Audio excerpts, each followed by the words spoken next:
All right, welcome to The Explainer. Today, we're diving headfirst into a really strange world, a place where the record of reality actually becomes more real than reality itself. Yeah, you heard that right. It's a story all about archives, obsession, and that super thin, kind of unsettling line between a description of something and the thing itself. So, the whole story really hinges on this one single, powerful idea, a paradox. Just try to imagine this. You're creating a map, right?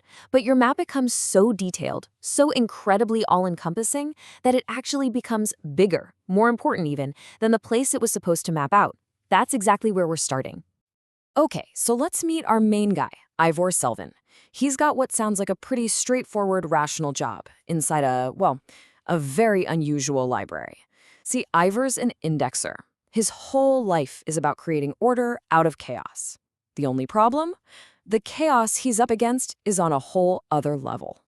And this library, it's literally split into two worlds. You've got the upper library, the part we'd all recognize. Mahogany, green lamps, scholars reading. It's the known world. But Ivor, he works way down below, in the lower archive. It's a place that just operates by its own weird set of rules, totally separate from the normal world of sunshine and books upstairs.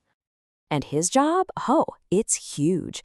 He's been tasked with creating a master index for, get this, over 1.7 million items.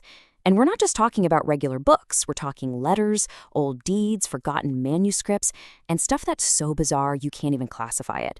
The whole idea was supposed to be this grand project, to bring logic and reason to this forgotten world. But after 11 years of this, well, something happened.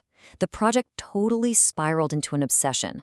The sheer number of index cards he made, all the cross-references, this web of connections, it became its own universe. It literally grew bigger than the archive it was supposed to be organizing. The map became bigger than the territory. So, it's right here, deep inside this massive, paradoxical project, that the first real sign of something strange starts to appear. And it's not on some dusty old piece of paper. Nope, it's in Ivor's own body. He gets this tremor in his writing hand. It's this fine little vibration that just happens. And it turns a simple act of writing into something totally unpredictable. But the thing is, it doesn't feel like a medical problem. It feels more like a signal, like his hand is a radio picking up some strange message from a station nobody knows exists. So what do you think a master indexer does when he gets a mysterious physical symptom? Does he go to a doctor? Of course not. He does what he knows best. He indexes it. He actually makes an index card for it, turning his own body into just another document in the collection, something to be observed, cataloged, and cross-referenced. All right, so this is where things get even weirder. A crucial clue shows up, and it comes from the world upstairs. It's a manuscript that suggests maybe, just maybe, Ivor's strange experience isn't so unique after all.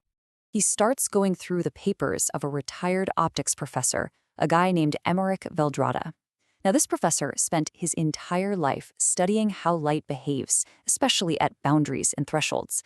But his very last manuscript, well, it's about a threshold of a completely different kind. In this manuscript, Valdrada talks about this terrifying discovery he made. He's looking in the mirror in his office, and he realizes the reflection is wrong. It's not a perfect copy of his room anymore. There's a book on the desk in the mirror that isn't on his actual desk, a book that only exists behind the glass. And yeah, it gets so much worse. He starts seeing a figure in that reflection world. Another person who is also writing and seems to know he's there. And then one day, that figure mouths a chilling message straight at him. Just, wow.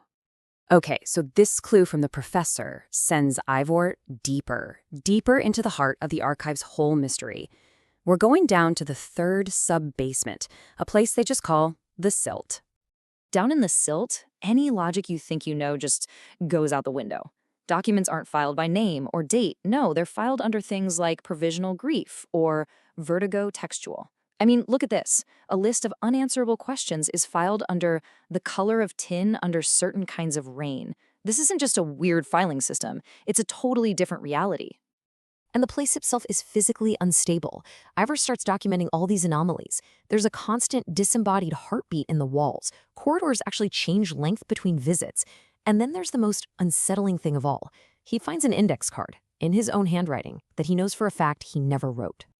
And it's down here, buried in a folder with that crazy title, that he finds a single question that just flips his whole world upside down. What if the tremor isn't in his hand? What if the world is the thing that's shaking, and his hand is just trying to hold it still? This is it. This is the moment it all comes together. All these bizarre threads, Ivor's tremor, the professor's mirror, the logic of the silt, they all converge into one absolutely startling conclusion. In the deepest, weirdest part of the silt, Ivor finally understands what he's been doing all this time. He finds thousands upon thousands of index cards written by countless people over centuries. They were all contributing to one single, ultimate index, a system so complete that it doesn't just describe the archive, it's designed to become the archive's consciousness. But here's the kicker. He wasn't working alone.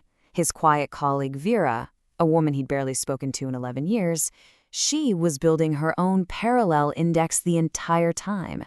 They were like two halves of a whole, sitting in the same room for over a decade, building this massive consciousness without even knowing it. And remember that mysterious, disembodied heartbeat he'd been cataloging for years? The one he thought was some kind of supernatural event? It was just the sound of Vera's footsteps on the stairs every morning. What he had filed away as a deep, paranormal mystery was actually just the daily rhythm of his silent partner. And that's when he gets it. He wasn't the first, and he wasn't alone. He's just one person in a long, long line of indexers, all unknowingly working together on this single, giant project. His lonely obsession was never lonely at all.